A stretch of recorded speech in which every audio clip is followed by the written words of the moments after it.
بسم اللہ الرحمن الرحیم. السلام علیکم. آج میں نے پہلی دفعہ سلمان غنی کو اس قدر غصے میں دیکھا اور اچھا لگا مجھے. میں نے سجاد میر صاحب کو بھی غصے میں دیکھا. یہ وہ دو لوگ ہیں جن کو سن کر میں اپنے غصے کو کم کرتا ہوں. اس کے باوجود میں سجاد میر صاحب سے معذرت کے ساتھ عرض کرتا ہوں کہ میں سر حرامی بچے کو حرامی بچہ کہتا ہوں.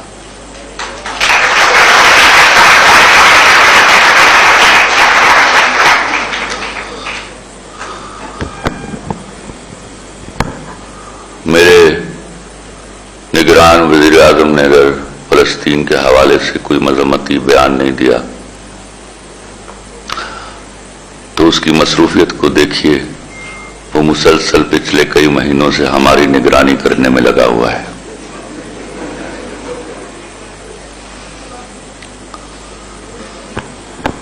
آپ نے بڑی خوبصورت بات کرتے کرتے چابک دستی سے ایک لفظ بدلا اور میں تالی بجاتے بجاتے رہ گیا. آپ نے کہا اگر ہم عربوں کی حکومتیں نہیں بدل سکتے تو اپنی حکومت کو سمجھائیں. کہنا آپ یہ چاہ رہے تھے کہ اگر آپ عربوں کی حکومت نہیں بدل سکتے تو اپنی حکومتیں بدل لیجیے. اور یہی صحیح لفظ ہے. میں آپ سے عرض کروں میں فلسطین کے کرب کے تاریخی حوالوں پہ نہیں جاؤں گا کیونکہ یہ دونوں مجھ سے بڑے آدمی ہیں اور ان کا علم بھی اس حوالے سے بہت زیادہ ہے. لیکن میں آپ لوگوں سے پوچھنا چاہوں گا اور آپ لوگوں کو بتانا چاہوں گا. آپ لوگوں نے کبھی سوچا ہے کہ گنڈا کیسے بنتا ہے؟ گنڈا تب جنم لیتا ہے جب ہم اس سے ڈرنے لگتے ہیں. 75 سال جس میں ہم نے اسرائیلیوں کو گنڈا بنایا وہ ہمارا خوف تھا، اس سے بھی اور اس کے ابا امریکہ سے بھی. ہمارے خوف نے ہمارے اندر کی وہ رمق پیدا کی ہے جو بجھنے کا نام نہیں لے رہی.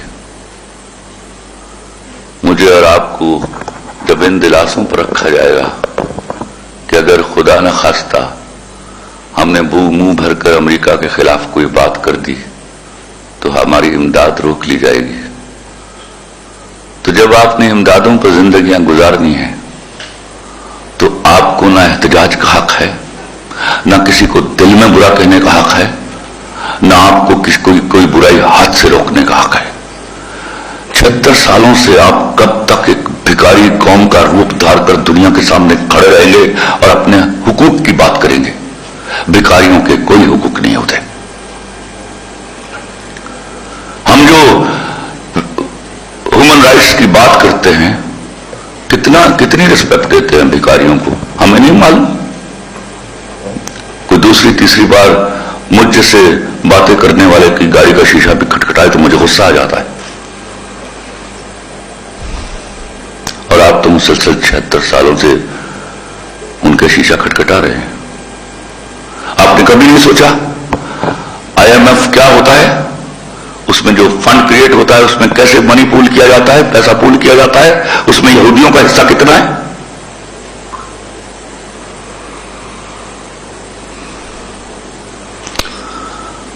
یاد رکھیے گا ایک بہت بڑی ٹرک کی بتی آپ کو دکھائی جاتی ہے، 5th جنریشن وار اور ہائیبرڈ وار.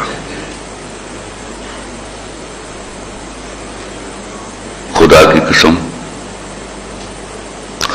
گولی کا دیا ہوا زخم گالی سے نہیں بھرتا، واپس گولی مارنی پڑتی ہے. اور برابر کی گولی مارنے کے لیے آپ کو وہ والی گولی ایجاد کرنا پڑے گی. آپ جو 76 سالوں سے ہاتھ پر ہاتھ دھرے دنیا میں ہونے والی ایجادات کا انتظار کر رہے ہیں. بے شرمی ہماری یہ نہیں ہے کہ ہم کچھ کر نہیں پا رہے، بے شرمی ہماری یہ ہے کہ ہم کچھ ایجاد نہیں کر پا رہے. 76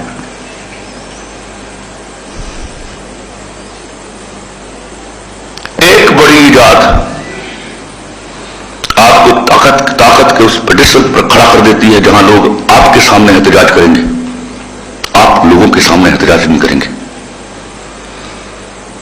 لیکن کیونکہ آپ نے پھر کسی انگریزی سیکھنی ہے, پھر کسی انگریزی پڑھنی ہے, اور آپ آج کا مجھے بتائیے سب کے سب بیٹھ کے کھڑے ہو کے یہاں کہ کتنی کتابیں ہیں جو آپ اپنے مصنفین کی پڑھتے ہیں یہاں.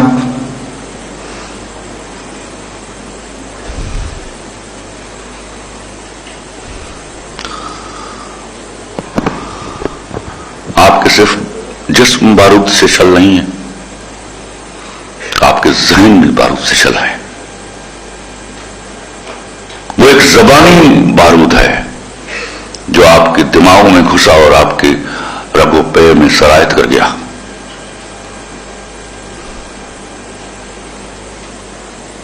ایک خالی خولی زبان کو آپ نے سر پر اس طرح سوار کیا ہوا ہے کہ آپ کے اندر بغیرتی کی بیماری کا وجود ہی ختم نہیں ہوتا.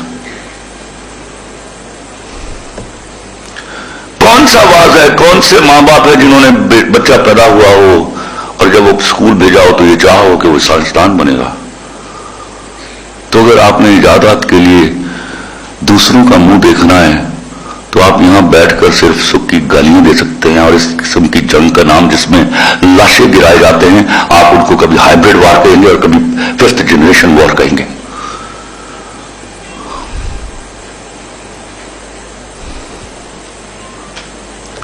یاد رکھیے گا میری بات, میں کب تک جیوں گا لیکن ایک بات آپ کو میرے مرنے کے بعد بھی یاد آیا کرے گی.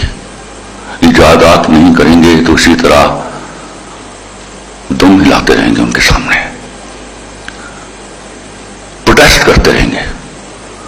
اور مجھے ایک آیت ایک حدیث بتا دیجیے جس میں آپ کے نبی صلی اللہ علیہ وسلم نے آپ کو احتجاج کرنے کے لیے کہا ہو. میرے نبی نے تو آپ سے قصاص کی بات کی تھی.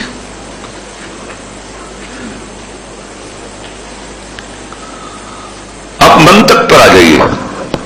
ابھی بڑی اچھی بات انہوں نے کی ہمارے ماڈریٹر نے. ٹرمز ہمیشہ طاقت ڈیفائن کرتی ہے.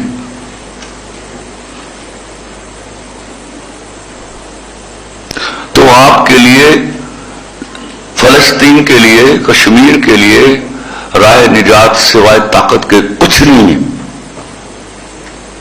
ورنہ آپ اسی طرح دوائیاں بھرتے رہیں گے, آپ اسی طرح امدادوں کے کیمپ بھرتے رہیں گے اور وہ وہاں پہنچاتے رہیں گے.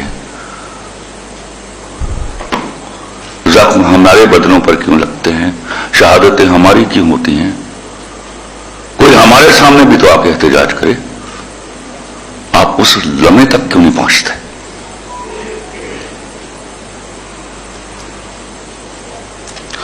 پوری زندگی میں ایک واز میں کسی مولوی کو یہ کہتے ہوئے نہیں سنا کہ تم لوگ ایجادات کرو. میں بار بار اس بات پر زور دیتا ہوں. آج وہاں بیٹھے ہوئے بڑے بڑے روز تم لوگ گھنٹوں اپنے سیل فونوں کی کارکردگیوں کے بارے میں بات کرتے ہو. آپ سے ٹیکنالوجی چھین لے تو آپ دھرے کے دھرے رہ جاتے ہیں جیسے کہیں 4-5 ہزار سال پہلے کی دنیا میں ہو. یہ اوقات ہے ہماری, بیکاریوں کی یہی اوقات ہوا کرتی ہے.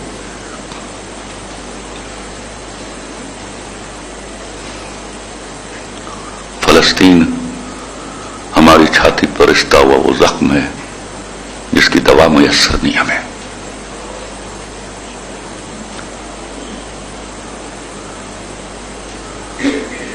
اور میں تو اس بات سے ڈرتا ہوں کہ آپ ان سے لڑنے کے لیے بھی انہیں سے اسلحہ خریدتے ہیں, پھر آپ جیتنے کا خواب بھی دیکھتے ہیں.